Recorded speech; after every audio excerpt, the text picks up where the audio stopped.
الحمد لله نحمده ونستعينه ونستغفره ونؤمن به ونتوكل عليه ونعوذ بالله من شرور أنفسنا ومن سيئات أعمالنا من يهده الله فلا مضل له ومن يضلله فلا هادي له ونشهد أن لا إله إلا الله وحده لا شريك له ونشهد أن سيدنا ونبينا مولانا محمدا عبده ورسوله أرسله الله بالحق بشيرا ونذيرا وداعيا إلى الله بإذنه وسراجا منيرا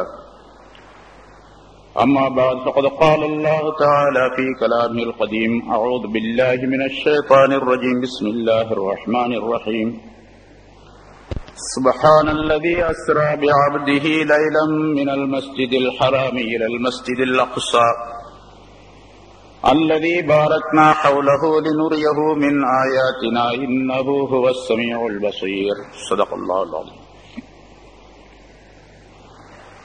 கண்ணியத்திற்குரிய பெரியோர்களே, சகோதரர்களே,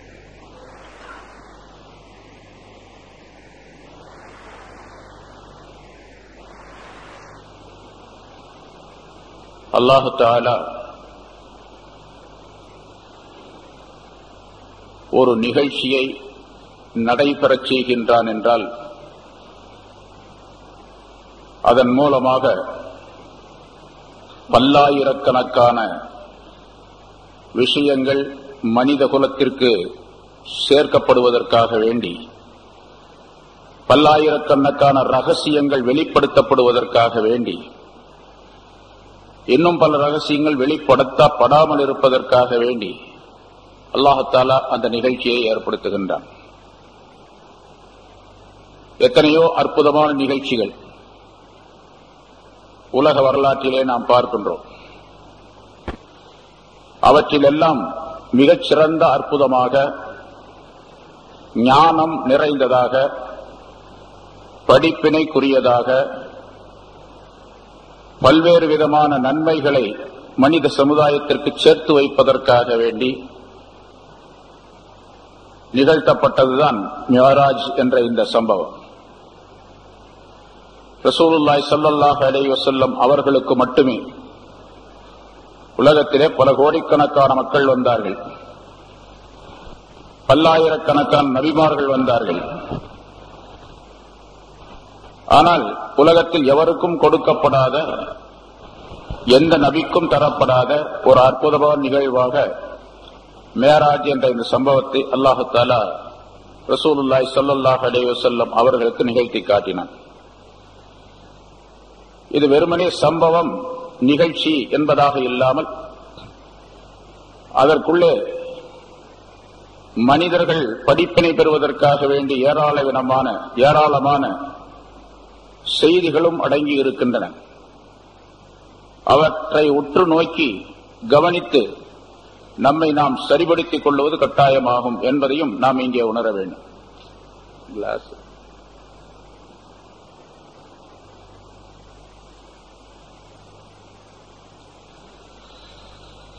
மிஅராஜுடைய இந்த சம்பவம் எப்பொழுது நிகழ்ந்தது என்று ஒவ்வொரு வருஷமும் சொல்லப்பட்டு இருக்கின்றது. ரசூலுல்லாஹி ஸல்லல்லாஹு அலைஹி வஸல்லம் அவர்களுடைய எத்தனையாவது வயதில் மிஅராஜுடைய சம்பவம் ஏற்பட்டது என்று ஒவ்வொரு வருஷம் சொல்லப்பட்டிருக்குது. ஆனா எல்லாரும் மறந்திருப்போம். அதை யாருக்காவது நினைப்பிருந்தா சொல்லுங்க பார்க்கலாம். ரசூலுல்லாஹி ஸல்லல்லாஹு அலைஹி வஸல்லம் அவர்களுக்கு எத்தனை வயசு? ஒரு வருஷம் சொல்லிட்டு இருக்கணும். 22வது மிஅராஜ் என்று நினைக்கிறேன். நான் இந்த பள்ளிக்கு வந்து 22வது மிஅராஜ், 22 வருஷமா சொல்லிட்டு இருக்கோம். 21 வருஷமா சொல்லியிருக்கு. ஆனா ஒரு வகையில மனிதர்களுக்கெல்லாம் மறதியை கொடுத்தது நல்லது. இல்லாட்டி அஜர்த்தா அன்னைக்கு சொன்னதுதான் திருப்பி நீரும் சொல்றாரு அப்படின்னு சொல்லிட்டு போயிடுவாங்க. நான் சொன்னதெல்லாம் மறந்துருக்கோம், அதனால இப்ப சொன்ன புதுசா தெரியும். ரசூலுல்லாஹி ஸல்லல்லாஹு அலைஹி வஸல்லம் அவர்களுடைய 52வது வயதிலே இந்த மிஅராஜுடைய நிகழ்வு ஏற்பட்டது. இப்ப ஞாபகம் வரும். அல்மா அடுத்த வருஷம் ஞாபகம் வச்சுக்குவீங்க இல்லையா? 52வது வருஷம், வயசு 52. சரி, அப்படி மிஅராஜுக்கு போவதற்கு முன்னால் இரண்டு முக்கியமான நிகழ்ச்சிகள் நடந்தன. ரசூலுல்லாஹி ஸல்லல்லாஹு அலைஹி வஸல்லம் அவருடைய வாழ்க்கையிலே அவர்களுக்கு துன்பம் தரக்கூடிய, மனவேதனை அளிக்கக்கூடிய இரண்டு நிகழ்ச்சிகள் நடந்தன. அந்த ரெண்டு நிகழ்ச்சியும் தெரியாது.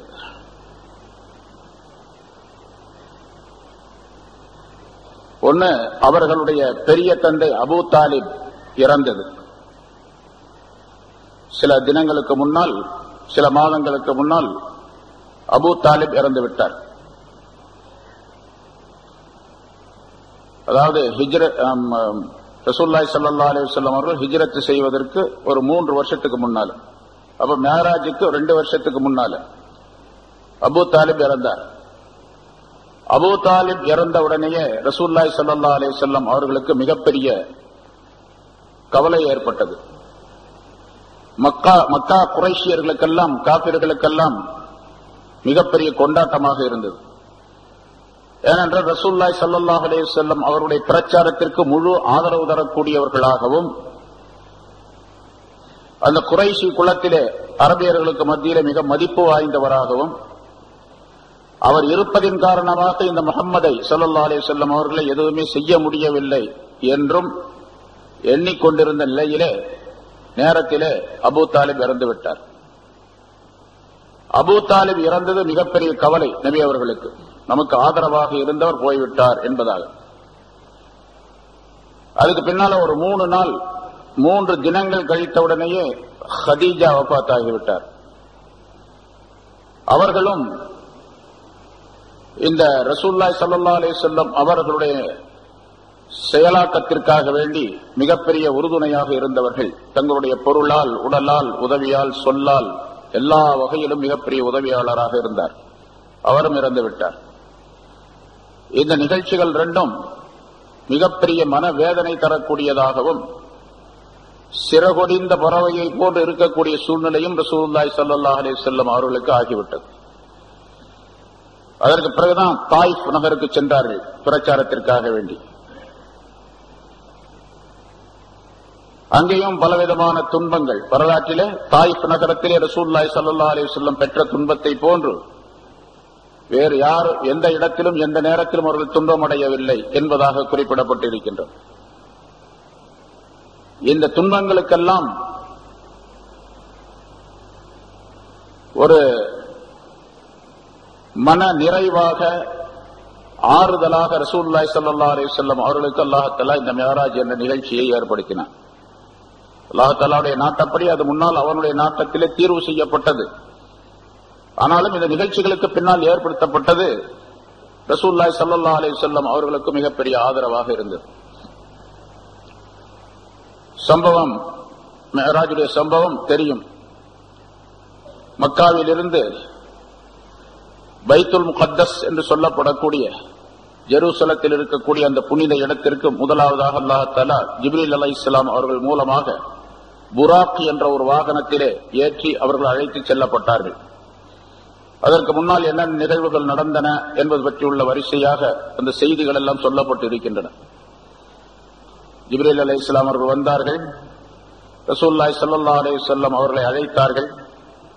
அவர்களுடைய நெஞ்சில் இதிலிருந்து இதுவரைக்கும் என்று சுட்டிக்காட்டினார்கள் ரசூலுல்லாஹி ஸல்லல்லாஹு அலைஹி வஸல்லம் அவர்கள். தொப்புள் வரைக்கும் அதை நெஞ்சை கிழித்து உள்ளே அவர்களுடைய இதயத்தை எடுத்து ஜம்சம் நீரினால் கழுவி அந்த இதயத்திற்குள்ளே ஹிக்மத், ஞானத்தையும் ஒளியையும் நிரப்பி வைத்தார்கள். அதன் பிறகு அங்கிருந்து ஒரு புராக் என்று வாகனம் கொண்டு வரப்பட்டது. அது தன்னுடைய பார்வை தெரியக்கூடிய அளவுக்கு, எட்டும் அளவுக்கு ஒரு காலடியை எடுத்து வைக்கக்கூடியதாக இருந்தது என்றெல்லாம் அந்த வாகனத்தை பற்றி ரசூலுல்லாஹி ஸல்லல்லாஹு அலைஹி வஸல்லம் குறிப்பிடுகின்றார்கள். ஒரு குதிரையை போன்று, அதாவது கழுதையை விட சற்று உயரமானதாகவும், கோவேறு கழுதையை விட சற்று உயரம் குறைவானதாகவும் அது இருந்தது என்று ரசூலுல்லாஹி ஸல்லல்லாஹு அலைஹி வஸல்லம் அவர்கள் அந்த வாகனத்தை பற்றி சொல்லுகின்றார்கள். அதற்கு பெயர் புராக் என்பதாக சொல்லப்பட்டது. புராக் என்று சொன்னாலே மின்னல் வேகத்தில் செல்லக்கூடியது என்பதாக பொருளாகும். மின்னல் என்ற அந்த ஒளி ஒரு வினாடிக்கு 1,86,000 மைல்கள் பயணம் செய்கின்றது என்பது நமக்கு தெரியும். அதுபோன்று வேகத்திலே செல்லக்கூடிய ஒரு பிராணி அது. அதிலே போனார்கள், பைத்துல் முகத்தஸுக்கு போனார்கள். பிறகு அங்கிருந்து வானுலகத்திற்கு கொண்டு செல்லப்பட்டார்கள். மக்காவிலிருந்து பைத்துல் முகத்தஸ் வரைக்கும் சென்ற நிகழ்ச்சிக்கு பெயர் இஸ்ரா என்பதாக சொல்லப்படும். இரவிலே நடத்தாட்டி செல்லுதல். அந்த பெயரில் தான் அல்லாஹ் தஆலா சூரத்துல் இஸ்ரா என்று ஒரு அத்தியாயத்தை இறக்கி வைத்தான்.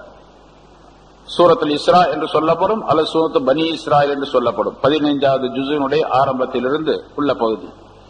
சுப்ஹானல்லதி அஸ்ரா பி அப்திஹி என்று வாசித்தோமே, அந்த ஆயத்தினுடைய ஆரம்பம், அந்த சூராவினுடைய ஆரம்பம். இஸ்ரா என்ற நிகழ்ச்சி மக்காவிலிருந்து பைத்துல் முகத்தஸ் வரைக்கும் சென்றது. பைத்துல் முகத்தஸிலிருந்து வானுலகத்திற்கு சென்ற நிகழ்ச்சிக்கு பெயர் தான் மேராஜ் என்பதாக சொல்லப்படும். மேராஜ் என்று சொன்னாலே ஏணி என்பதாக அர்த்தம்.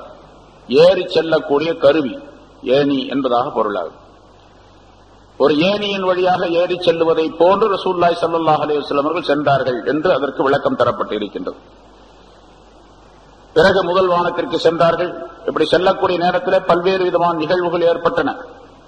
மக்காவில் இருந்து பைத்துல் முகத்தஸுக்கு செல்லக்கூடிய நேரத்திற்குள்ளாக, அது ஒரு சில வினாடிகள். ஏன்னா மேராஜுக்கு போய்விட்டு வந்த சம்பவமே சில நிமிடங்களிலே நிகழ்ந்தவை. அனைத்து நிகழ்ச்சிகளும் பல்லாயிரக்கணக்கான செய்திகளை ரசூலுல்லாஹி ஸல்லல்லாஹு அலைஹி வஸல்லம் சொன்னார்கள். பல நிகழ்ச்சிகளை சொன்னார்கள். அத்தனையுமே சில வினாடிகளில் நிகழ்ந்த நிகழ்ச்சிகள் அனைத்தும். அல்லாஹ் தஆலா எல்லாவற்றின் மீது சக்தி பெற்றிருக்கின்றான் என்பதற்கு அடையாளமாக, ஆதாரமாக இந்த நிகழ்வு நடைபெற்றிருக்கின்றது. மக்காவிலிருந்து பைத்துல் முகத்தஸ் செல்லக்கூடிய வழியிலே பல நிகழ்ச்சிகளை ரசூலுல்லாஹி ஸல்லல்லாஹு அலைஹி வஸல்லம் சந்தித்தார்கள். ஹஜ்ரத் ஜிப்ரீல் அலைஹிஸ்ஸலாம் அவர்கள் அந்த நிகழ்ச்சிகளுக்கெல்லாம் விளக்கம் சொன்னார்கள் என்று சொல்லப்பட்டு இருக்கின்றது. போகக்கூடிய நேரத்திலே மதீனாவிலே இறங்கினார்கள், தொழுதார்கள். பிறகு அங்கிருந்து மதியன் என்ற ஒரு நகருக்கு சென்றார்கள், அங்கே இறங்கினார்கள், தொழுதார்கள். அதற்கு அடுத்ததாக பைத்துல் லஹம், பெத்லஹம் என்ற ஊரிலே இறங்கினார்கள், தொழுதார்கள். தூரு சீனா என்ற அந்த மலையின் மீது இறங்கினார்கள், தொழுதார்கள். இதற்கு இடையிலே சில நிகழ்ச்சிகள், சில காட்சிகளை எல்லாம் ரசூலுல்லாஹி ஸல்லல்லாஹு அலைஹி வஸல்லம் கண்டார்கள். அந்த காட்சிகளுக்கு விளக்கத்தை ஹஜ்ரத் ஜிப்ரீல் அலைஹிஸ்ஸலாம் அவர்கள் சொன்னார்கள் என்ற விவரங்கள் எல்லாம் நிறைய சொல்லப்பட்டது. இதெல்லாம் அந்த கொஞ்ச நேரத்தில் மக்காவில் இருந்து பைத்துல் முகத்தஸுக்கு போற நேரத்துக்குள்ளே நடந்த நிகழ்ச்சிகள். அதற்கு பின்னால் அங்கே நபிமார்கள் எல்லாம் ஒன்று கூட்டப்பட்டார்கள். ரசூலுல்லாஹி ஸல்லல்லாஹு அலைஹி வஸல்லம் அவர்கள் பைத்துல் முகத்தஸ் என்ற அந்த மஸ்ஜிதிலே நபிமார்களுக்கெல்லாம் இமாமாக இருந்து தொழ வைத்தார்கள். பிறகு அங்கிருந்து ஜிப்ரீல் அலைஹிஸ்ஸலாம் அவர்கள் வானுலகத்திற்கு அழைத்து சென்றார்கள். முதல் வானத்துக்கு போனார்கள். அங்கே கதவை தட்டினார்கள். யார் என்று கேட்டார்கள். நான் ஜிப்ரீல் என்பதாக சொன்னார். உங்களுடன் யார் இருக்கின்றார்? முஹம்மது இருக்கின்றார். அப்படி அவரை அழைத்து வர சொல்லி உங்களுக்கு கட்டளையிடப்பட்டு இருக்கின்றதா என்று உள்ளே இருந்து கேட்கப்பட்டது. ஆம், கட்டளையின்படிதான் நான் அவரை அழைத்து வைத்திருக்கின்றேன் என்பதாக சொன்னார்கள். கதவு திறக்கப்பட்டது.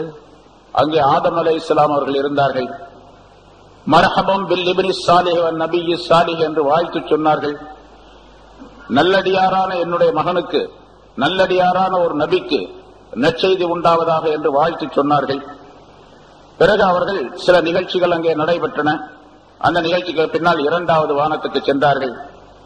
அங்கே இரண்டாவது வானத்தில் அதே மாதிரி கதவு தட்டப்பட்டது. உள்ளிருந்து கேள்வி கேட்கப்பட்டது. பதில் சொன்னார்கள். உள்ளே நுழைந்தார்கள். வாழ்த்து கூறப்பட்டது. அங்கே யஹ்யா, ஈசா அலைஹிமுஸ்ஸலாம் 2 நபிமார்களை அங்கே பார்த்தார்கள். அதே போன்று மூன்றாவது வானத்திற்கு சென்றார்கள். நபி யூசுப் அலைஹிஸ்ஸலாம் அவர்களை மூன்றாவது வானத்திலே கண்டார்கள். அவர்களும் வாழ்த்து கூறினார்கள். சலாம் சொல்லி வாழ்த்து கூறுவது ஒவ்வொரு வானத்திலும் எல்லா நபிமார்களிடத்திலும் நிகழ்ந்திருக்கின்றன. பிறகு 4வது வானத்திற்கு சென்றார்கள். இத்ரீஸ் அலைஹிஸ்ஸலாம் அவர்களை கண்டார்கள். அவர்களும் சலாம் சொன்னார்கள், வாழ்த்து கூறினார்கள். 5வது வானத்திலே ஹாரூன் அலைஹிஸ்ஸலாம் அவர்களை பார்த்தார்கள். 6வது வானத்திலே மூசா அலைஹிஸ்ஸலாம் அவர்களை பார்த்தார்கள். 7வது வானத்திலே இப்ராஹிம் அலைஹிஸ்ஸலாம் அவர்களை பார்த்தார்கள். அவர்களோடெல்லாம் சில நிகழ்வுகள் ஏற்பட்டன, பேச்சுக்கள் ஏற்பட்டன. சலாம் சொல்லி வாழ்த்து கூறி பிறகு அவர்கள் சம்பந்தமாக சில விஷயங்களை பேசிய பின்னால் அங்கிருந்து ஜிப்ரீல் அலைஹிஸ்ஸலாம் அவர்கள் அழைத்து சென்றார்கள். 7 வானம் கடந்த பின்னால் சிதரத்துல் முன்தஹா என்று ஒரு எல்லை, அந்த எல்லை வரைக்கும் தான் மலக்குகளுக்கு அனுமதி. மலக்குகளிலும் கூட மிக முக்கியமான ஜிப்ரீல் அலைஹிஸ்ஸலாம் அவர்கள் போன்ற மலக்குகளுக்கு மட்டுமே அனுமதி. அந்த எல்லை வரைக்கும் கொண்டு போனார்கள்.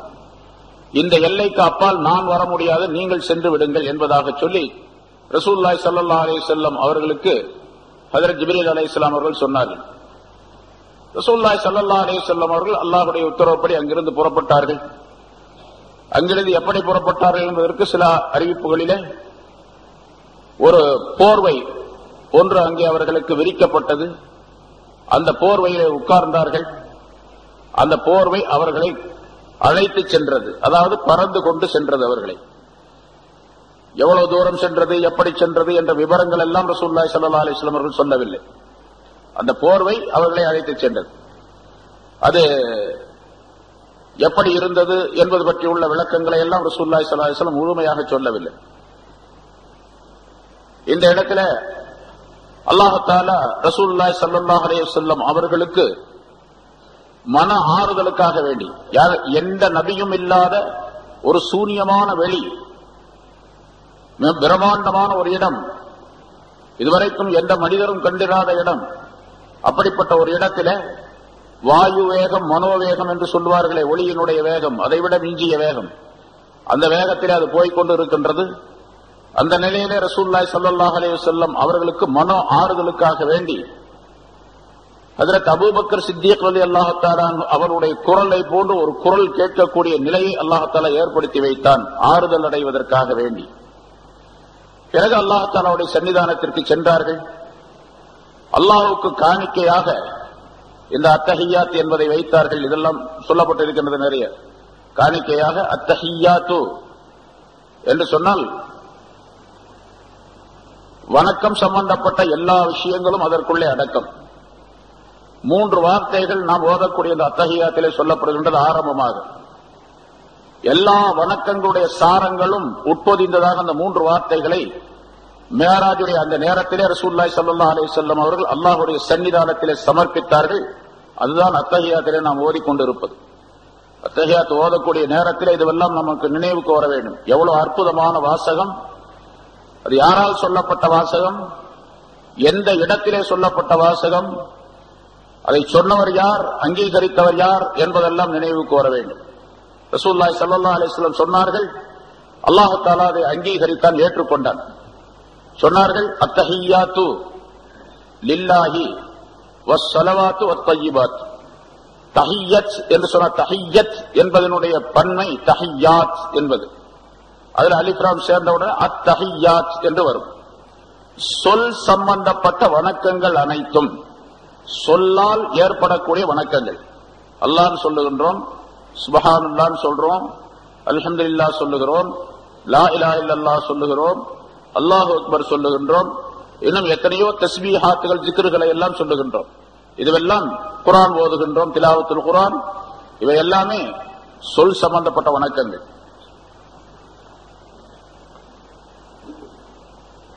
இந்த சொல் சம்பந்தப்பட்ட வணக்கங்கள் அனைத்தும், அது எத்தனை பிரிவுகள் இருந்தாலும் சரி, எத்தனை வகைகள் இருந்தாலும் சரி, எல்லாமே லில்லாஹி, அல்லாஹ்வுக்கே சொந்தமானவை. அத்தஹியாத் ஓதும் போது இந்த ஞாபகம் வரணும். சொல் சம்பந்தப்பட்ட வணக்கங்கள் அனைத்தும் அல்லாஹ்வுக்கே சொந்தமானவை. வஸ்ஸலவாத்து, ஸலவாத்துக்கு பல அர்த்தங்கள் உண்டு. இந்த இடத்துல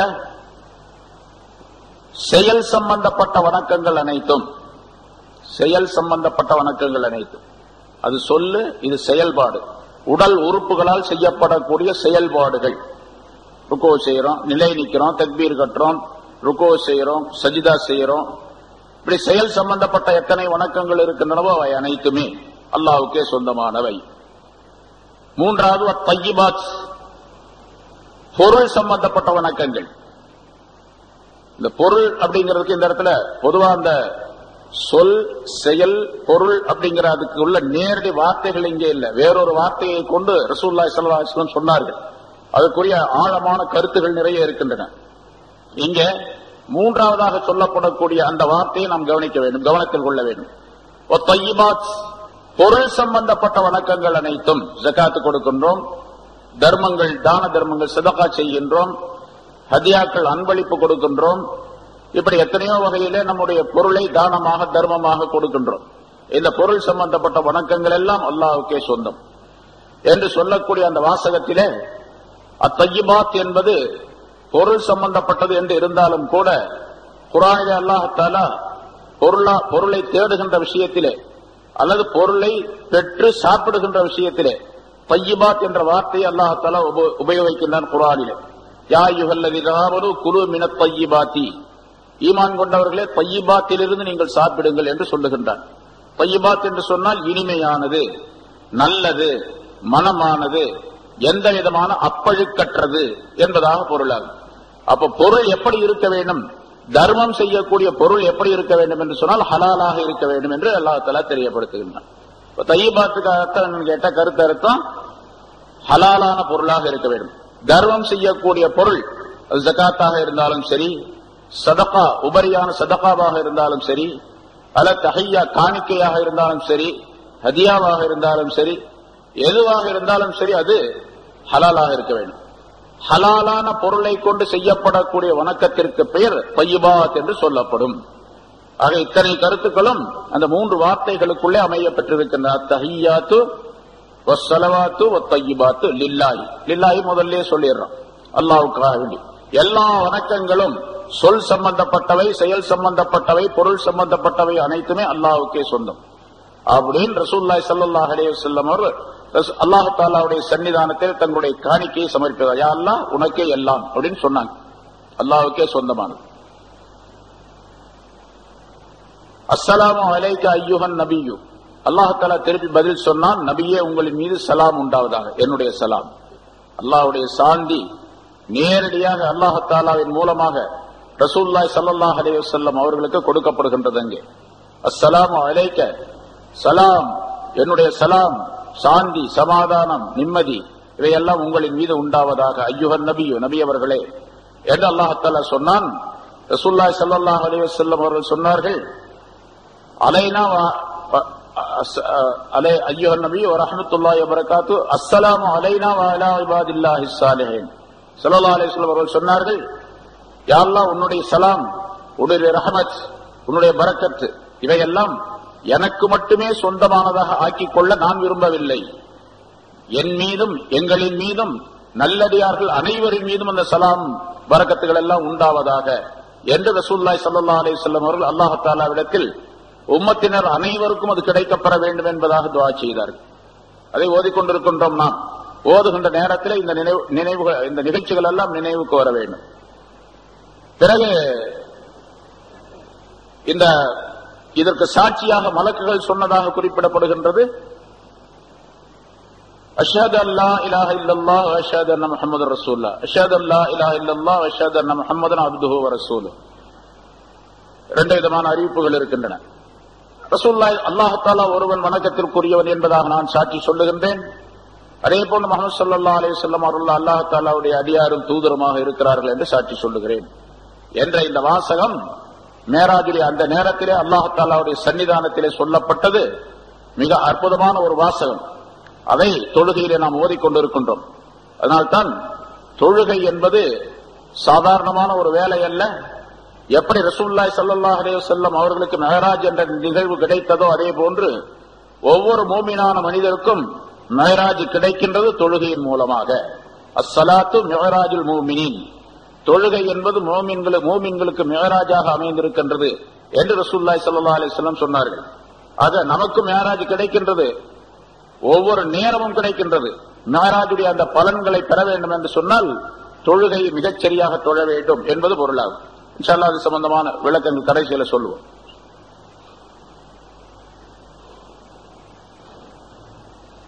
பிறகு அல்லாஹ் தஆலா அந்த நேரத்தில் ரசூலுல்லாஹி ஸல்லல்லாஹு அலைஹி வஸல்லம் அவர்கள் சொல்லுகின்றார்கள், எனக்கு பிரத்யேகமாக அந்த நேரத்தில் 3 விஷயங்களை அல்லாஹ் தஆலா அன்பளிப்பாக வழங்கினான். 3 விஷயங்களை எனக்கு அன்பளிப்பாக கொடுத்தான். அதிலே ஒன்று சூரத்துல் பக்ராவுடைய கடைசியிலே இருக்கக்கூடிய 2 ஆயத்துகள், ஆமனர் ரசூல் பிமா உன்சில இலைஹி மிர் ரப்பிஹி வல் முஃமினூன் என்பதிலிருந்து தொடங்கி கடைசி வரைக்கும் இருக்கக்கூடிய அந்த 2 ஆயத்துகள் இருக்கின்றன. இந்த 2 ஆயத்துகள் அந்த நேரத்திலே எனக்கு கொடுக்கப்பட்டன. குர்ஆனுடைய ஆயத்துகளிலே இந்த 2 ஆயத்துகள் ஜிப்ரீல் அலைஹிஸ்ஸலாம் அவர்கள் மூலமாக இறக்கி வைக்கப்பட்டதல்ல. அல்லாஹ்வே நேரடியாக ரசூலுல்லாஹி ஸல்லல்லாஹு அலைஹி வஸல்லம் அவர்களுக்கு அவனுடைய சன்னிதானத்திலே அதை வழங்கி இருக்கின்றான் என்று தெரியப்படுத்தப்படுகின்றது. அதனால அவ்வளவு உயர்ந்த ஆயத்து அது. ஏனென்றால் ஒரு மனிதனுக்கு மிகப்பெரிய லாபம் தரக்கூடிய ஈமான் சம்பந்தமாக, கொள்கைகள் சம்பந்தமாக பல்வேறு விஷயங்கள் அதிலே சொல்லப்படுகின்ற காரணத்தினாலும் அது மிகச்சிறந்த ஆயத்தாக. அதே போன்று சூரத்துல் பக்ராவுடைய சிறப்புகள் நிறைய சொல்லப்பட்டிருக்கின்றன. எந்த வீட்டிலே சூரத்துல் பக்ரா சூரே ஆல இம்ரான் ஓதப்படுகின்றதோ அந்த வீட்டிலே ஷைத்தான் நெருங்க மாட்டான், அந்த வீட்டுக்கு ஷைத்தான் வரமாட்டான் என்பதாக ரசூலுல்லாஹி ஸல்லல்லாஹு அலைஹி வஸல்லம் சொன்னார்கள்.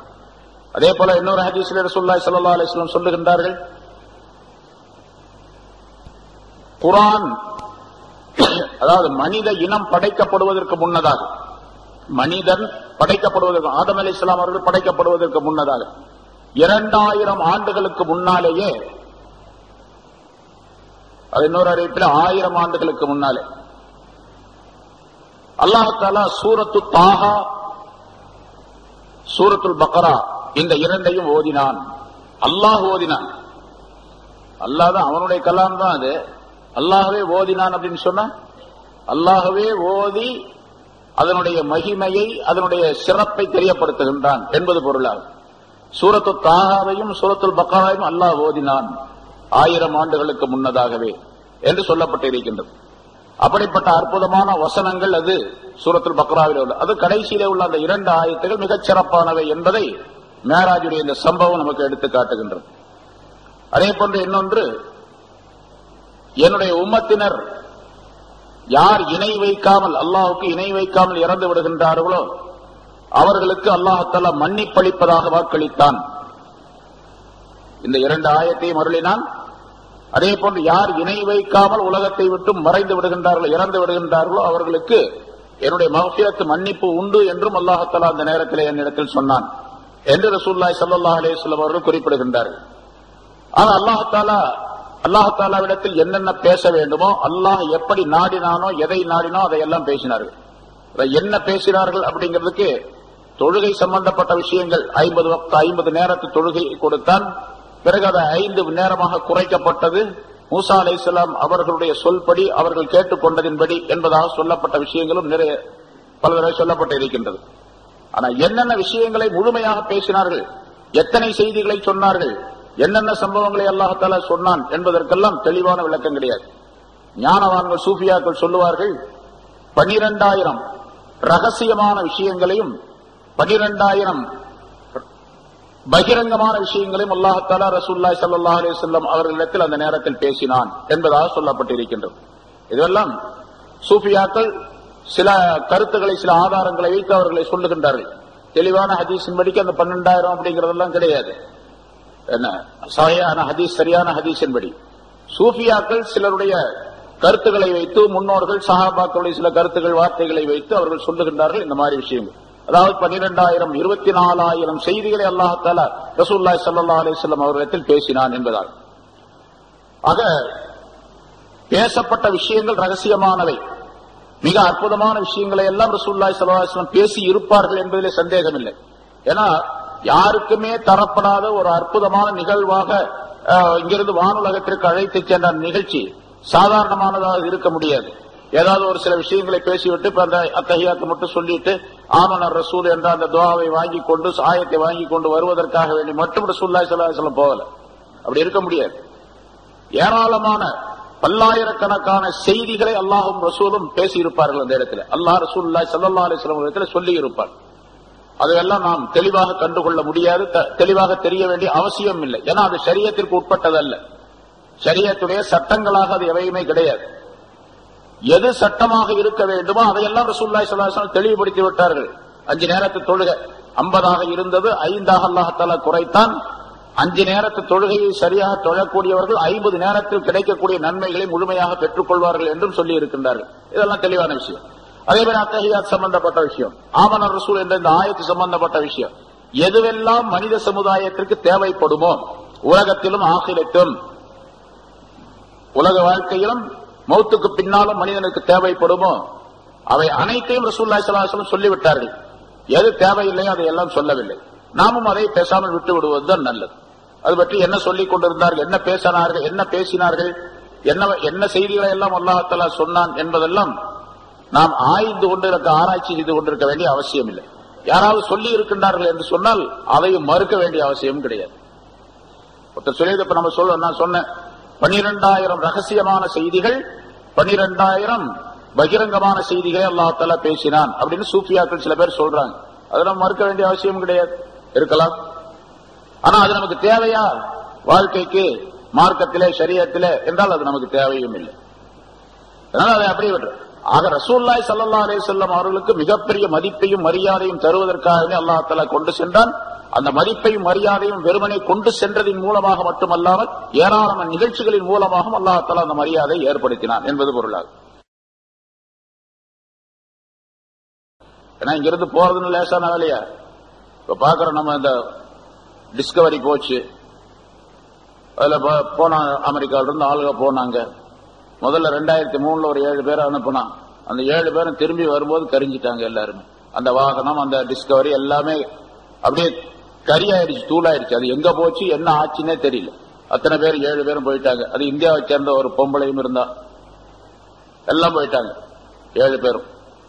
இந்த காற்று மண்டலத்தை கடந்து வெட்ட வெளியாக இருக்கக்கூடிய காற்று மண்டலத்தை தாண்டி நுழையக்கூடிய நேரத்தில் மிகப்பெரிய உராய்வு ஏற்படும், அதாவது உஷ்ணம் ஏற்படும். அதன் காரணமாக அந்த போகக்கூடிய அந்த வாகனம், அதற்குள்ளே இருக்கக்கூடிய மனிதர்கள் எல்லாம் மிகப்பெரிய சிரமப்படக்கூடிய சூழ்நிலை ஏற்படும். போகக்கூடிய நேரத்திலும் கூட காற்று மண்டலத்தை தாண்டி அடுத்து காற்றில்லாத வாக்குவம், அதாவது காற்றில்லாத அந்த மண்டலத்திற்கு செல்லக்கூடிய நேரத்திலும் கூட அவ்வளவு சிரமங்கள் ஏற்படாது, அவ்வளவு நிகழ்வுகள் ஏற்படாது. திரும்பி வரக்கூடிய நேரத்தில் வெற்றிடத்தில் இருந்து காற்று மண்டலத்துக்குள்ளே நுழையும் பொழுது அந்த வெப்பத்தினுடைய நிலை இருக்கின்றதே அது பயங்கரமாக இருக்கும். அதனால அதுக்கு தகுந்த மாதிரி அந்த டிஸ்கவரி, அந்த வாகனத்தை தயார் செய்கின்றார்கள், ஓடத்தை தயார் செய்கின்றார்கள். அது மிக பிரம்மாண்டமானதா இருக்கும். மேலே இருக்கக்கூடிய மிக அழுத்தமான, மிக பலுவான, மிக தடிப்பமான அந்த பொருள் உராய்வின் காரணமாக, அந்த வெப்பத்தின் காரணமாக சிதறிவிடும். எல்லாமே மீதி இருக்கக்கூடிய பகுதி தான் வரணும். அப்படியே போன தடவை போயிருக்கும் போது 2003 போயிட்டு திரும்பி வரும் பொழுது அதனுடைய வேகம் மிக குறைவாக இருந்த காரணத்தினால் வெற்றிடத்திலிருந்து காற்று மண்டலத்துக்குள்ள நுழையும் பொழுது ரொம்ப வேகமா வரணும். அப்படி வேகமா வந்தா தான் தப்பிச்சுக்கலாம்.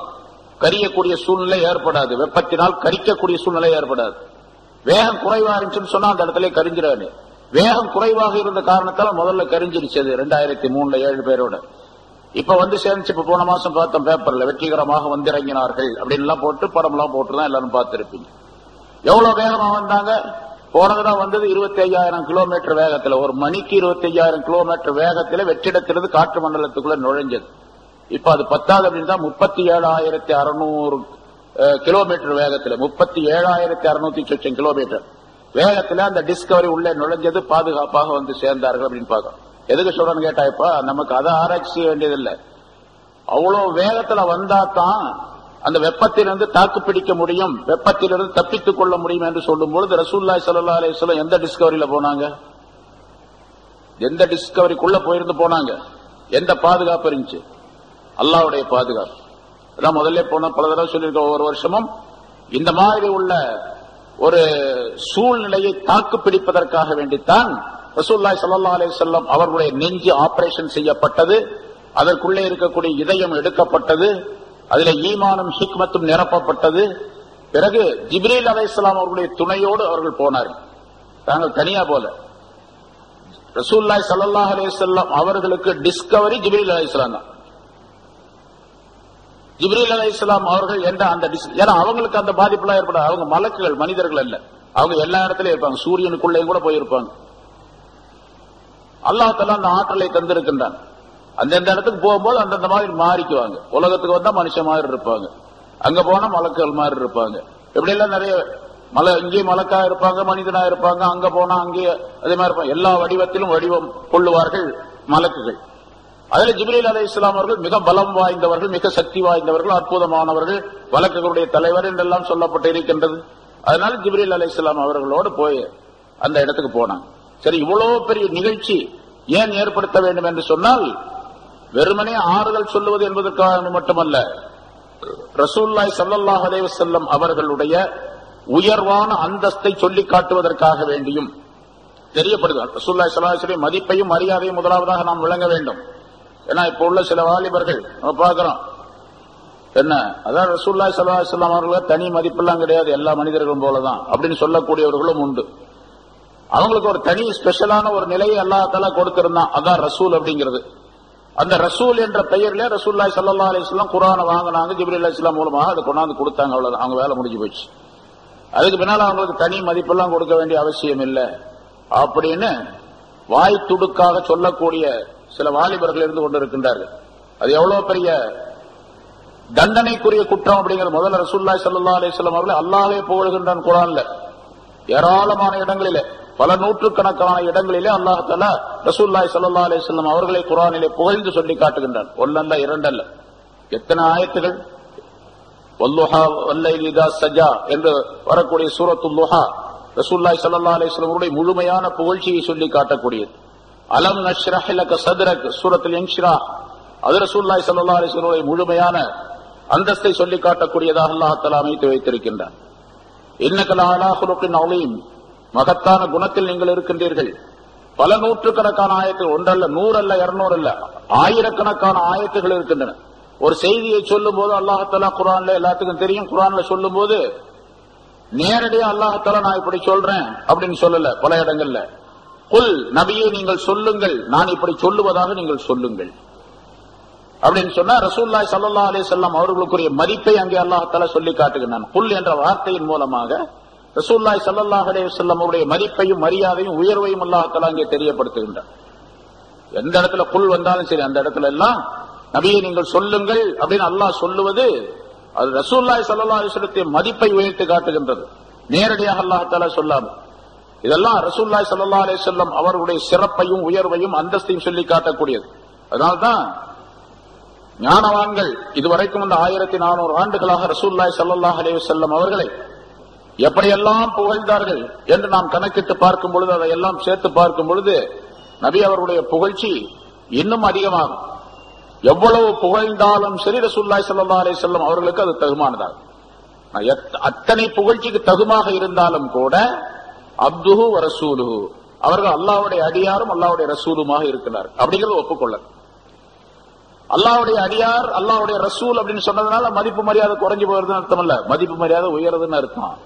எனக்குதான் இந்த சம்பவத்தினுடைய கடைசி நிகழ்ச்சியாக தானே அல்லாஹ் தஆலா முன்னால சொல்லி இருக்கிறோம், ஒவ்வொரு வருஷம் சொல்றோம். ரசூலுல்லாஹி ஸல்லல்லாஹு அலைஹி வஸல்லம் அவர்கள் பெருமைப்பட்டது, தங்களுக்கு பெருமையாக கருதியதே அல்லாஹ் தஆலா தன்னுடைய அடியார் என்று ரசூலுல்லாஹி ஸல்லல்லாஹு அலைஹி வஸல்லம் அவர்கள் சொன்னதைத்தான் என்பதாக குறிப்பிட்டார்கள். கடைசியில சொல்லுவாங்க. ஆக அப்படிப்பட்ட ஒரு அற்புதமான நிகழ்ச்சி இது. ரசூலுல்லாஹி ஸல்லல்லாஹு அலைஹி வஸல்லம் அவருடைய புகழ்ச்சியை சொல்லி காட்டக்கூடியது. அதே நேரத்தில் அல்லாஹ் தஆலாவுடைய குத்ரத், அவருடைய ஆற்றல், அவருடைய அறிவு எப்படிப்பட்டது என்பதையும் நிரூபிப்பதற்காக வேண்டி, மக்கள் தெரிந்து கொள்ள வேண்டும் என்பதற்காகவே அல்லாஹ் தஆலா இந்த நிகழ்ச்சியை ஏற்படுத்தி காட்டினார். சரி, இப்ப ரசூலுல்லாஹி ஸல்லல்லாஹு அலைஹி வஸல்லம் அவர்கள் போய்விட்டு திரும்பி வந்தார்கள். அங்கே போன நேரத்தில் பல்வேறு விதமான நிகழ்ச்சிகளை ரசூலுல்லாஹி ஸல்லல்லாஹு அலைஹி வஸல்லம் அவர்கள் கண்டார்கள்.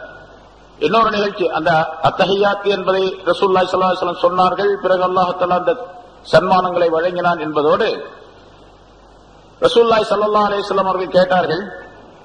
அல்லாஹ் தஆலா கேட்டான், சொன்னான், முஹம்மதே ஸல்லல்லாஹு அலைஹி வஸல்லம் நீங்கள் ஏதாவது என்னிடத்தில் கேளுங்கள் என்பதாக சொன்னார். ஏதாவது கேளுங்கள். ரசூலுல்லாஹி ஸல்லல்லாஹு அலைஹி வஸல்லம் அவர்கள் சொன்னார்கள், யா ரப்பி இன்னக இத்தகல்த இப்ராஹீம கலீலா. ரசூலுல்லாஹி ஸல்லல்லாஹு அலைஹி வஸல்லம் அந்த இடத்துல கேட்கின்றார்கள், என்னுடைய ரப்பே, நீ நபி இப்ராஹிம் அலைஹிஸ்ஸலாம் அவர்களை உன்னுடைய கலீல் என்பதாக நீ ஆக்கி கொண்டுள்ளாய். அல்லாஹ் தஆலா குர்ஆன்ல கலீலுர் ரஹ்மான், ரஹ்மானுடைய கலீல், கலீலுல்லாஹ் என்றெல்லாம் அல்லாஹ் தஆலா சொல்லுகின்றான்.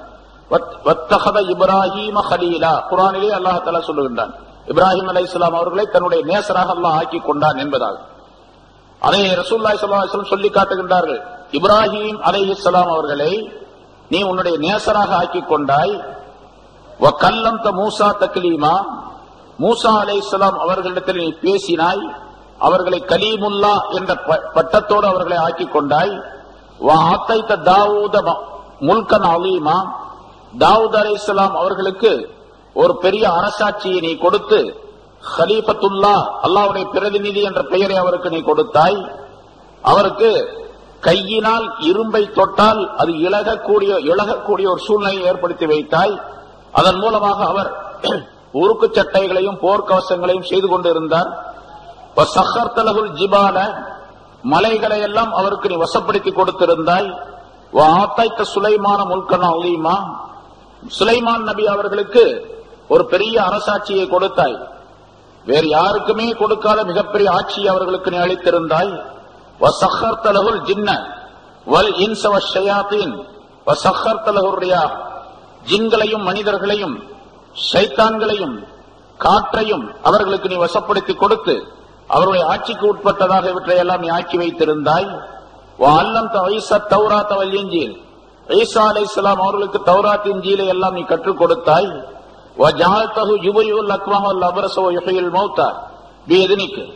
அவருக்கு உன்னுடைய உத்தரவின் மூலமாக குஷ்டரோகியை, வெண்குஷ்டம் கருங்குஷ்டம் உள்ளவர்களை எல்லாம் சுகப்படுத்தக்கூடிய ஒரு ஆற்றலையும், அதே போன்று இறந்து விட்டவர்களை கூட உயிர்ப்பிக்கக்கூடிய ஆற்றலையும் ஈசா அலைஹிஸ்ஸலாம் அவர்களுக்கு வழங்கி இருந்தாய். இப்படியெல்லாம் பல நபிமார்களுக்கு பல சிறப்புகளை நீ வழங்கி இருக்கின்றாய் அப்படின்னு ரசூலுல்லாஹி ஸல்லல்லாஹு அலைஹி வஸல்லம் சொன்னாங்க. அவ்வளவுதான். அதனால என்ன சொல்லல, என்ன முடிவு அப்படிங்கறது சொல்லல. உடனே அல்லாஹ் தஆலா சொல்லிட்டான், ஃபகால் அல்லாஹ் தஆலா கத் இத்தஹதக ஹபீபா, முஹம்மதே ஸல்லல்லாஹு அலைஹி வஸல்லம் உங்களை நான் என்னுடைய ஹபீபாக ஆக்கி கொண்டிருக்கின்றேன் அப்படின்னு சொன்ன. இவங்களெல்லாம் நீ ஹலீலாக அப்படி இப்படி ஆக்கி இருக்கிற பெரிய சிறப்புகளை கொடுத்திருக்கின்றாய், எனக்கு நீ ஏதாச்சும் கொடு அப்படின்னு கேட்கிற மாதிரி கேட்டாங்க. எனக்கு ஏதாச்சும் ஒண்ணு கொடு. ஏன்னா அல்லாஹ் தஆலா சொன்னா ஏதாச்சும் கேளு, சல் யா முஹம்மத், ஏதாச்சும் ஒண்ணு கேளுங்க அப்படின்னு சொன்னா அல்லாஹ் தஆலா. அல்லாஹ் சொன்னதின் காரணமாக இப்படி சொன்னாங்க, இந்த நபிமார்களுக்கெல்லாம் இதையெல்லாம் கொடுத்திருக்கின்றாய், எனக்கு ஏதாச்சும் கூட அல்லது எனக்கு என்ன கொடுக்க போற அப்படின்னு கேட்கிற மாதிரி கேட்டாங்க. உடனே அல்லாஹ் தஆலா இத்தஹதக ஹலீலா, ஹபீபா, நபியே உம்மை நாம் ஹபீபாக, என்னுடைய ஹலீல் என்றால் நேசர் அப்படின்னு அர்த்தம் தான், ஹபீப் என்று சொன்னாலும் நேசர் என்ற அர்த்தம் தான். ஆனா ரெண்டுக்கு இடையில நிறைய வித்தியாசம் இருக்கு. அது போன வருஷம் கூட சொல்லி இருக்கிறோம். ஹபீப், ஹலீல், இந்த ரெண்டுக்கு இடையில என்ன வித்தியாசம் அப்படின்னு கேட்டா நிறைய வித்தியாசங்கள் இருக்குல்ல. ஒரு விஷயம், ஒரே ஒரு விஷயத்துல ஒரு கருத்தை சொன்னால் அதை புரிந்து கொள்ள முடியும். ஹலீல் என்பவர் தனக்கு தேவை எதுவோ அதையெல்லாம் அல்லாஹ்விடத்தில் கேட்டு பெறுவார். இவர் கேட்பார், அல்லாஹ் கொடுத்துருவான். அவருக்கு பேரு ஹலீல். ஹபீப்ங்கிறவர் யார் தெரியுமா? இவர் கேட்காமலேயே அல்லாஹ் கொடுப்பான், அல்லாஹ் கொடுப்பான், இவர் கேட்க மாட்டார். அவருக்கு பேர் ஹலீல், ஹபீப் என்று சொல்லப்படும். இந்த ஹபீப் ஹபீபுக்கு நிறைய வித்தியாச விளக்கங்கள் நிறைய முன்னால சொல்லி இருக்கிறோம். இதுல குர்ஆன்ல உள்ள வாசகங்களே நிறைய இருக்கின்றன. அல்லாஹ் தஆலா ரசூலுல்லாஹி ஸல்லல்லாஹு அலைஹி வஸல்லம் அவர்களுக்கு சொல்லும் பொழுது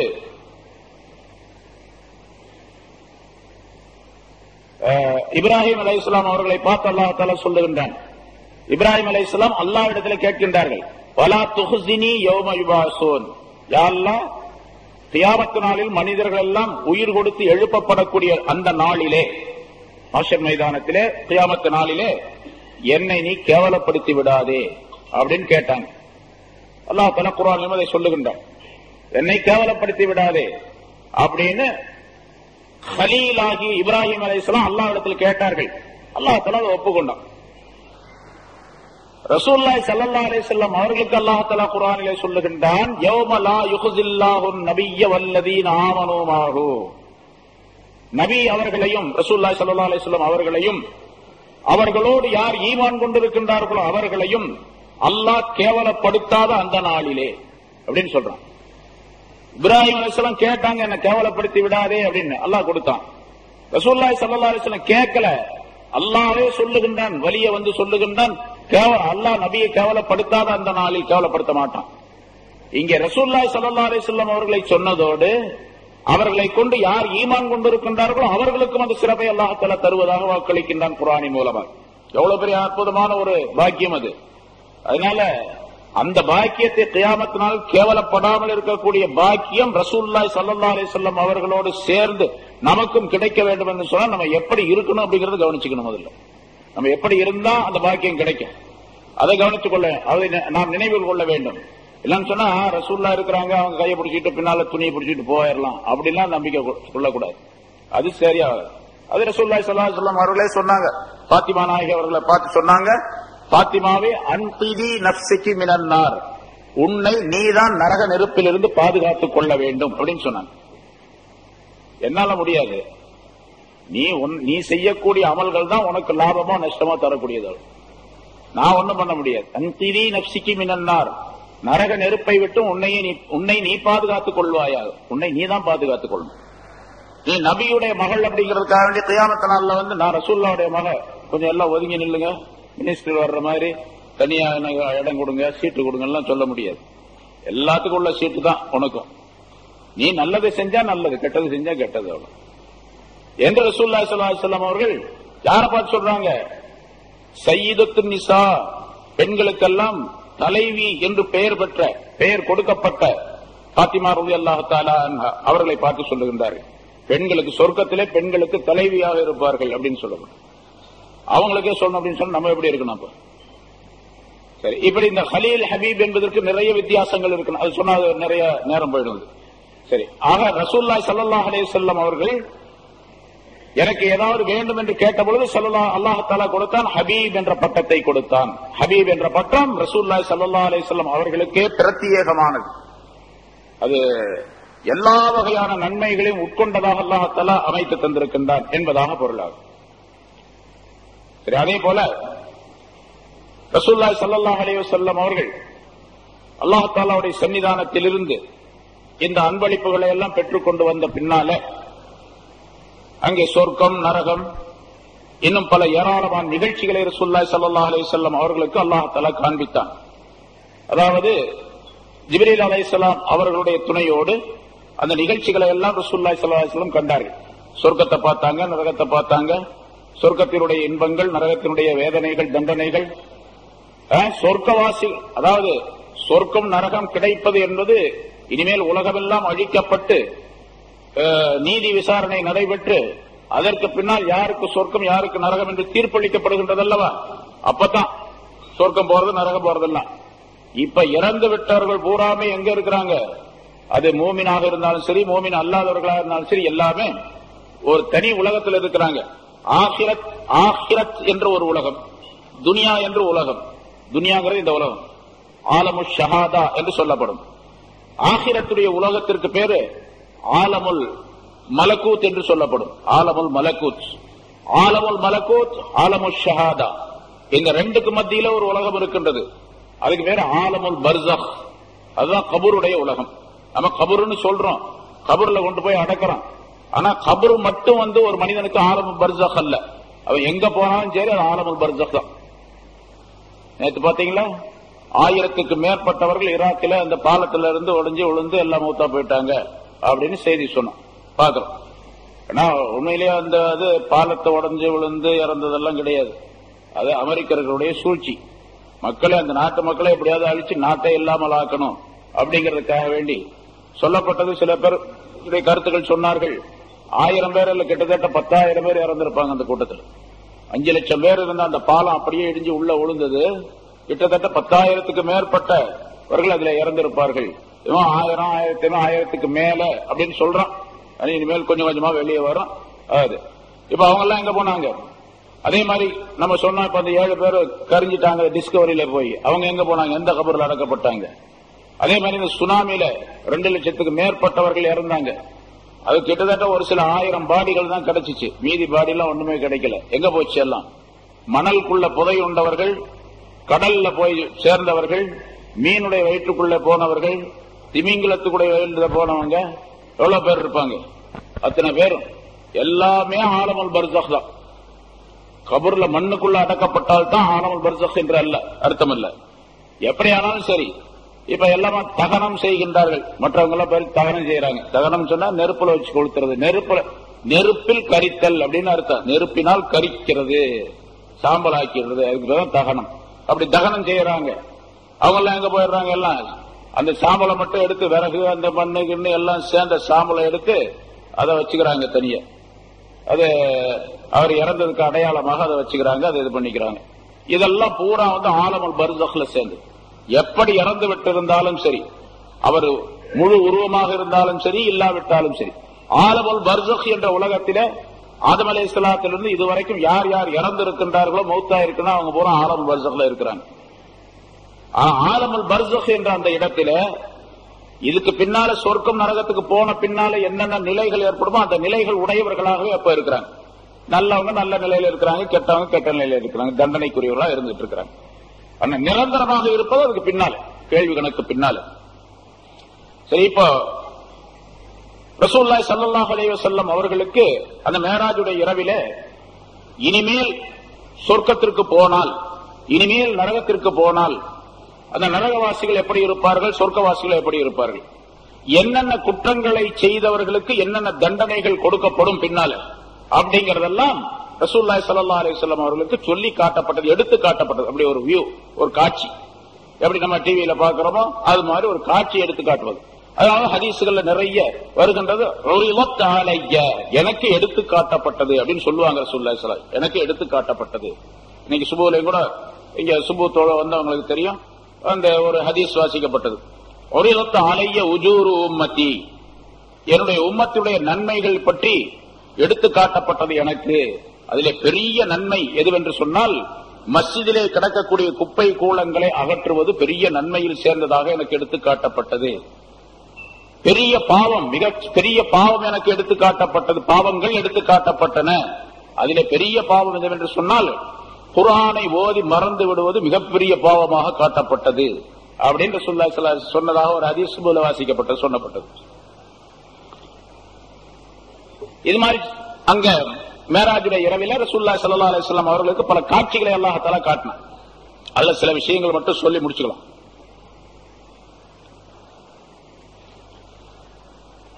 ரசூலுல்லாஹி ஸல்லல்லாஹு அலைஹி வஸல்லம் ஹதீஸ்களை சொல்லுகின்றார்கள். ஏன்னா அது பூராத்தி வாசர்த்தங்கள்ல சொல்லிட்டு இருக்க முடியாது, சுருக்கமா அந்த விஷயம் மட்டும். இத்தலாத்து ஃபில் ஜன்னா ஃபராயிது அக்ஸர அஹ்லிஹா அல் ஃபுகரா வத்தலாத்து ஃபின் நாரி ஃபராயிது அக்ஸர அஹ்லிஹா அன்-நிசா. நான் சொர்க்கத்தை பார்த்தேன், அந்த சொர்க்கத்திலே சொர்க்கவாசிகள் பெரும்பாலானவர்கள் ஏழைகளாகவே இருக்க கண்டேன்.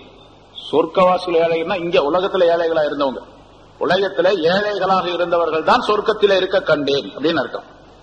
நரகத்தை பார்த்தேன், அதிலே பெரும்பாலும் அதிகமானவர்கள் பெண்களாக இருக்க கண்டேன் அப்படின்னு சொன்னாங்க.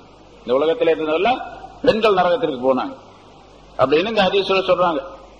இந்த ஹதீஸை சொன்ன பின்னால சில பெண்கள் கேட்டாங்க ரசூலுல்லாஹி ஸல்லல்லாஹு அலைஹி வஸல்லம் அவர்களிடத்துல, யார சொல்லா அது என்ன? பெண்கள் பல பேரும் பயந்துகிட்டு இருந்தாங்க ரசூலுல்லாஹ்ட்ட போய் எப்படி கேட்கறதுன்னு. ஒரு பெண் தைரியமா கேட்டாங்க, அது ஏன் நாங்க மட்டும் நரகத்துக்கு போறோம் அதிகமா அப்படின்னு சொல்லி கேட்டாங்க. ரசூலுல்லாஹி ஸல்லல்லாஹு அலைஹி வஸல்லம் அவர்கள் ரெண்டு விஷயங்களை சொன்னார்கள். துக்ஸிர்னல் லஅன வ தக்ஃபுர்னல் அஷீர, நீங்கள் அதிகமாக சாபமிடுகின்றீர்கள், திட்டுகின்றீர்கள், கணவனுக்கு நீங்கள் மாறுபாடாக நடக்கின்றீர்கள், மாறு செய்கின்றீர்கள், நன்றி இல்லாதவர்களாக நடந்து கொள்ளுகிறீர்கள் அப்படின்னு சொன்னாங்க. தக்ஃபுர்னல் அஷீர, கணவனுக்கு நன்றி இல்லாதவர்களாக மாற்றம் செய்யக்கூடியவர்களாக நடந்து கொள்ளுகிறீர்கள் அப்படின்னு சொன்னாங்க. அது சம்பந்தமா நிறைய ஹதீஸ் சொல்லப்பட்டிருக்கு பல தடவை. என்ன பெண்கள் அதிகமாக ஏன் நரகத்திற்கு போறார்கள் அப்படிங்கிறது காரணத்தை ரசூலுல்லாஹி ஸல்லல்லாஹு அலைஹி வஸல்லம் சொல்றாங்க. அதிகமாக லானத் செய்கின்றீர்கள், சபிக்கின்றீர்கள், திட்டுகின்றீர்கள் அப்படின்னு சொன்னா பெரும்பாலும் அந்த திட்டுதல் மூலமாக ஏற்படக்கூடிய தீமை இருக்கின்றது, அது அவர்களையே சார்ந்து விடுகின்றது. திட்டுதல் அப்படின்றது, ஒரு மூமினான மனிதர் யாரையும் திட்டக்கூடாது. ரசூலுல்லாஹி ஸல்லல்லாஹு அலைஹி வஸல்லம் சொன்னார்கள், ஒரு சஹாபிக்கு ஏதாச்சும் உபதேசம் செய்யுங்கள் என்பதாக கேட்ட பொழுது, நீ யாரையும் திட்டாதே அப்படின்னு சொன்னாங்க. யார சொல்ல எனக்கு உபதேசம் செய்யுங்கள் அப்படின்னு கேட்கும்போது, உபதேசம் சொன்னா ஏதாச்சும் ஒன்று சொல்லணும். உடனே ரசூலுல்லாஹ் என்ன சொன்னாங்க? யாரையும் திட்டாதே. அவர் சொல்லுகின்றார், நான் மௌத்தாகிற வரைக்கும் யாரையும் திட்டியதே கிடையாது. ஒரு ஆட்டையோ மாட்டையோ கூட திட்டியது. ஆட்ட மாட்டை ஏன் போய் திட்டுறாங்க? ஆட்ட மாட்டை நிறைய திட்டுவாங்க. ஏன்னா அந்த காலத்துல ஆடு மாடு ஒட்டகம் இதெல்லாம் அவங்களுடைய பெரும் செல்வங்களாக இருந்தன. வண்டி ஓட்டிட்டு போறான் ஒருத்தன் வண்டிக்காரன், அந்த மாடு சரியா போகலன்னு அதை சரியான தொலை போ சீக்கிரம் அப்படிமா, அது திட்டுறதுதான், மாட்டா திட்டுறது. அடுத்த வீட்டு கோழி நம்ம வீட்டுக்கு வந்துச்சு, அந்த பாலா போன கோழி எப்ப பார்த்தா நம்ம வீட்லயே வந்து பீப்பேண்டு வைக்குது அப்படின்னு சொல்லி பாலா போன கோழி அப்படின்னு சொல்லி சொல்றது. யாரு சொல்லுவா இத? நம்ம ஆம்பளைங்களா இருந்தா அடுத்த வீட்டு கோழியை பாரு இங்க வந்துருச்சு அப்படின்னு தான் சொல்லுவாங்க. அவங்க என்ன பண்ணுவாங்க, அம்மா மாருங்க, பாலா போன கோழி நாசமா போன கோழி, இந்த இவனுக்கு பெரிய தொந்தரவு இந்த பக்கத்து வீட்டுக்காரரோட அப்படின்னு சொல்லி பக்கத்து வீட்டுக்காரரையும் திட்டுறது, அவங்க கோழியும் திட்டுறது. அது மட்டுமல்ல, மிக்சி அரைக்கலன்னு வச்சுக்க, சரியா, இந்த பாலா போன மிக்சி எப்ப பார்த்தாலும் இப்படித்தான் மக்கர் பண்ணிக்கிட்டே இருக்குது. அது பாலா போச்சுன்னா அரைக்கவே முடியாது. அப்புறம் முதல்ல அம்மியை சொல்லிட்டு இருப்பாங்க, இப்ப மிக்சி சொல்றாங்க. அது மாதிரி திட்டுறது அதிகமா இருக்கு.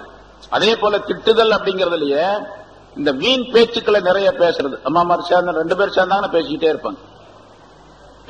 இருப்பாங்க. நம்ம ஆம்பளைங்க 1000 பேர் இருந்தாலும் சத்தம் கேட்காது. அங்க 5 பேர் இருந்தா ஒரே சத்தமா இருக்கு. நிறைய இடங்கள்ல பாக்குறோம், இந்த மாதிரி பயானுக்கு போற நேரத்துல பொம்பளைங்க தனியா உட்கார்ந்துருப்பாங்க, அந்த பக்கம் உட்கார்ந்துருப்பாங்க, ஒரே சத்தமா இருக்கு. பேச வேணும். அங்க போடுற சத்தம் அவங்க மறைவாத்தான் இருக்கிறாங்க தூரத்துல, அப்படி இருந்தாலும் அங்க போடுற சத்தம் இங்க வரைக்கும். எப்படி அதே மாதிரி கணவனுக்கு மாறு செய்யுது. ஆக பெண்கள் என்ன செய்யணும், இதுல இருந்து கவனிக்க வேண்டிய விஷயம் என்னவென்று சொன்னா, படிப்பினை பெற வேண்டிய விஷயம், பெண்கள் தங்களுடைய பேச்சுகளை கட்டுப்படுத்திக் கொள்ள வேண்டும். பேச்சை கட்டுப்படுத்திக் கொள்ள வேண்டும். அதிகமாக திட்டுவது, சாபமிடுவது, பேசுவது, புறம் பேசுவது, நிறைய பேச ஆரம்பிச்சாவே புறம், கோள், அது இது எல்லாமே வரும். அடுத்தவரை பற்றி தவறான எண்ணம் கொள்வது ரொம்ப இருக்குது. அது ஆண்களிடத்திலும் இருக்குது, பெண்களிடத்திலும். அடுத்தவரை பற்றி தவறான எண்ணம் கொள்வது, அவர் எப்படித்தான், இவர் இப்படித்தான் என்பதாக சொல்லி மற்றவர்களை பற்றி தவறான எண்ணம். இன்ன பாதல் அன்னி ஈஸ்மன், எண்ணங்களிலே சிலது அது குற்றத்திற்குரியது என்று அல்லாஹ் தஆலா சொல்லுகின்றான், தண்டனைக்குரியது என்று சொல்லுகின்றான். அதனால குற்றத்திற்குரிய அந்த பேச்சுக்கள், எண்ணங்கள் ஆகியவற்றை எல்லாம் விட்டுவிட வேண்டும். அங்கே ரசூலுல்லாஹி ஸல்லல்லாஹு அலைஹி வஸல்லம் காரணம் சொல்லுகின்றார்கள், நீங்கள் அதிகமாக சபிக்கின்றீர்கள், பேசுகின்றீர்கள், திட்டுகின்றீர்கள், அதனால் நரகத்துக்கு போறீங்க. 2வது, கணவனுக்கு நீங்கள் மாறு செய்கின்றீர்கள் அப்படின்னு சொன்னாங்க. கணவனுக்கு தக்ஃபுர்னல் அஷீர் அப்படிங்கிறது மாறு செய்கிறீர்கள் அப்படின்னு சொன்னா, சொன்னதை கேட்கறது இல்ல அப்படிங்கிறது மட்டுமல்ல, நாசுக்ரியா, சுக்ர் இல்லாமல், நன்றி இல்லாமல் நடந்து கொள்ளுகின்றீர்கள். ரசூலுல்லாஹி ஸல்லல்லாஹு அலைஹி வஸல்லம் சொன்னார்கள், தன்னுடைய கணவனுக்கு நன்றி செய்யாத ஒரு பெண் வெற்றி பெற மாட்டாள், அவளுக்கு அல்லாஹ் தஆலா சிறந்த வாழ்க்கையை தரமாட்டான் என்பதால் கணவனுக்கு நன்றி செலுத்தக்கூடியவர்களாக பெண்கள் இருக்க வேண்டும். ஏன்னா கணவனின் மூலமாகத்தான் மிகப்பெரிய லாபங்களை இந்த பெண்கள் பெற்றுக் கொள்ளுகின்றார்கள். அது நிறைய விஷயங்கள் நிறைய சொல்லப்பட்டு இருக்கின்றது. ரசூலுல்லாஹி ஸல்லல்லாஹு அலைஹி வஸல்லம் சொன்னாங்க, ஒரே ஒரு ஹதீஸ், அது போதும். முன்னால் நிறைய சொல்லி இருக்கிறோம். ரசூலுல்லாஹி ஸல்லல்லாஹு அலைஹி வஸல்லம் அவர்களுக்கு தஃப்சீரிலும் கூட ஒரு விஷயம் சொல்லப்பட்டது போன வாரம், இந்த போன ஞாயிற்றுக்கிழமை அன்னைக்கு. ஒரு ஒட்டகம் ரசூலுல்லாஹி ஸல்லல்லாஹு அலைஹி வஸல்லம் அவர்களுக்கு சஜிதா செய்தது, 2 ஒட்டகங்கள். அதை பார்த்து சஹாபாக்கள் கேட்டார்கள், யா ரசூலல்லாஹ், இந்த மிருகங்கள் எல்லாம் உங்களுக்கு சஜிதா செய்கின்றனவே, நாங்க சஜிதா செய்யறதுக்கு அனுமதி கொடுங்கன்னு கேட்டாங்க. ஸல்லல்லாஹு அலைஹி வஸல்லம் என்ன சொன்னாங்க, லவ் குன்து ஆமுரு அஹதன் அன் யஸ்ஜுத லி அஹதின் லஅமர்துல் மர்அத அன் தஸ்ஜுத லி ஜௌஜிஹா. ஒரு மனிதன் இன்னொரு மனிதனுக்கு சஜிதா செய்வது கூடும் என்று இருந்தால், கூடாது, கூடும் என்று இருந்தால் கணவனுக்கு சஜிதா செய்யுமாறு மனைவிக்கு நான் கட்டளையிட்டு இருப்பேன் என்று சொன்னான். இது போதும்ல, உலகத்துல அல்லாஹ்வை தவிர வேற யாருக்கும் சஜிதா செய்யக்கூடாது. அப்படி ஒரு நிலை இருந்துச்சுன்னு சொன்னால், சப்போஸ் அப்படின்னு இருந்தால், கணவனுக்கு மனைவி தான் சஜிதா செய்யணும், வேற யாருக்கும், எந்த நபிக்கும் சஜிதா செய்யக்கூடாது, எந்த வலிமாருக்கும் சஜிதா செய்யக்கூடாது அப்படின்னு நான் சொல்லியிருப்பேன் அப்படின்னு ரசூலுல்லாஹி ஸல்லல்லாஹு அலைஹி வஸல்லம் சொன்ன அந்த ஹதீஸ் அது. அதே போல கணவன் செய்யக்கூடிய நியாமத்துகள், எவ்வளவு பெரிய நியாமத்துகளை கொடுத்து கொண்டிருக்கின்றான். தன்னுடைய உழைப்பு, தன்னுடைய எல்லா விதமான செயல்பாடுகளையும், எல்லா விதமான உழைப்பையும், முயற்சியையும், சிந்தனைகளையும், தன்னுடைய மனைவி மக்கள் வாழ வேண்டும் என்பதற்காக, சிறப்பாக இருப்பதற்கு என்பதற்காக பலவிதமான தியாகங்கள் செய்யறான். அப்படி இருந்த கூட சுக்குர் செய்யறதில்லை, நன்றி செலுத்துறதில்லை. அப்படி நன்றி செலுத்தாமல் இருப்பதன் காரணமாக கணவனுடைய அதிருப்திக்கு ஆளாகி விடுகின்றாள். கணவனுடைய அதிருப்திக்கு ஆளாகி அதே நிலையில ஒரு பெண் மரணித்து விட்டால் சொர்க்கம் போக மாட்டார். ரசூலுல்லாஹி ஸல்லல்லாஹு அலைஹி வஸல்லம் சொன்னார்கள், கணவனுடைய திருப்தியை பெற்றவளாக ஒரு பெண் மரணித்து விட்டால் அவள் நேராக சொர்க்கம் சென்று விடுவாள் என்று சொன்னார். அவ கணவனுடைய அதிருப்திக்குரியவளாக மரணித்து விட்டால் சொர்க்கம் போக முடியாது அப்படின்னு அர்த்தம். அதே போல கொடுத்ததற்கு சுக்ரியா செய்ய வேண்டும். என்ன கொடுத்திருக்காரோ, அது என்ன கிடைச்சிருக்க, என்ன கணவன் என்ன சம்பாதிக்கிறாரோ, எதை கொடுக்கின்றாரோ அதுக்கு சுக்ரியா செய்ய வேண்டும். இது வேணும், அது வேணும், அதுக்கு மேல அவருடைய தகுதிக்கு மேல, அவருடைய சம்பாதிப்புக்கு மேல கேட்கறது இருக்குது, அதுவும் ஒரு சுக்ரியா இல்லாத விஷயம், அது குற்றத்திற்குரிய விஷயம். ஆனா பெண்களுடைய நிலை என்ன தெரியுமா? ரசூலுல்லாஹி ஸல்லல்லாஹு அலைஹி வஸல்லம் அவர்களே சொல்லுகின்றார்கள், லவ் அஹ்சன்த இலா யஹதாகுன்ன தஹரன், அந்த பெண்களிலே ஒரு பெண்ணுக்கு நீங்கள் காலமெல்லாம் நீங்கள் நல்லதை செய்திருந்தாலும், காலமெல்லாம் நல்லதை செய்றீங்க, நிறைய வாங்கி கொடுக்குறீங்க, கேட்ட புடவையெல்லாம் வாங்கி கொடுக்குறீங்க, எல்லாம் கொடுக்குறீங்க, எல்லா நகையும் வாங்கி கொடுக்குறீங்க, நிறைய போட்டுக்கிட்டாங்க, நிறைய கட்டிக்கிறாங்க, எல்லா விதமான சுகமான வாழ்க்கையெல்லாம் இருக்கு. ஆனா கடைசியில எப்பாவது ஒரு நாள் ஏதாவது ஒரு சின்ன ஒரு அருவருப்பான விஷயம் கணவன் செய்யல அப்படின்னு வச்சுங்க, உன்னை கல்யாணம் பண்ணதுல இருந்து இது வரைக்கும் நீ ஒண்ணுமே கொடுத்ததில்லை அப்படின்றான். ரசூலுல்லாஹி ஸல்லல்லாஹு அலைஹி வஸல்லம் சொல்றாங்க, காலம் முழுவதும் அந்த பெண்ணுக்கு நீ நன்றிய நல்லதை செய்து கொண்டிருந்த, இஹ்சான் செய்தாலும் கூட ஏதாவது ஒரு நாள் ஒரு முன்கர், ஒரு வெறுப்பான ஒரு விஷயத்தை அவள் கண்டுவிட்டா, ஒரு சின்ன விஷயம் ஏதாச்சும் இருக்கும், என்ன அதை கண்டுவிட்டால் உடனடியாக சொல்லிவிடுவாள், நீ உன்னை திருமணம் செய்து எந்த நன்மையும் நான் பெறவே இல்லை அப்படின்னு சொல்லிடுவார். இது பெண்களுடைய இயல்பான நிலை என்று ரசூலுல்லாஹி ஸல்லல்லாஹு அலைஹி வஸல்லம் குறிப்பிடுகின்றார். இந்த மாதிரி உள்ள காரணங்களால் பெண்கள் அதிகமாக நரகத்திற்கு செல்லுகிறார்கள் என்பதாக குறிப்பிடுகின்றார். ஒரு நிகழ்ச்சி இன்னொன்று, மர்ர அலா கௌமின் யஸ்ரஊன வ யஹ்சுதூன ஃபீ யௌமின் குல்லமா ஹஸது ஆத கமா கான். ஒரு கூட்டத்தார் மனிதர்கள், இதெல்லாம் எடுத்து காட்டப்படுகின்றது ரசூலுல்லாஹி ஸல்லல்லாஹு அலைஹி வஸல்லம் அவர்களுக்கு. இப்படி இருக்குதுன்னு அர்த்தம் அல்ல, அது தோற்றம் உருவாக்கி காட்டப்படுகின்றது, இன்ன நிகழ்ச்சியில் நடைபெறும் அப்படின்னு, பின்னால இதெல்லாம் வரும் அப்படின்னு.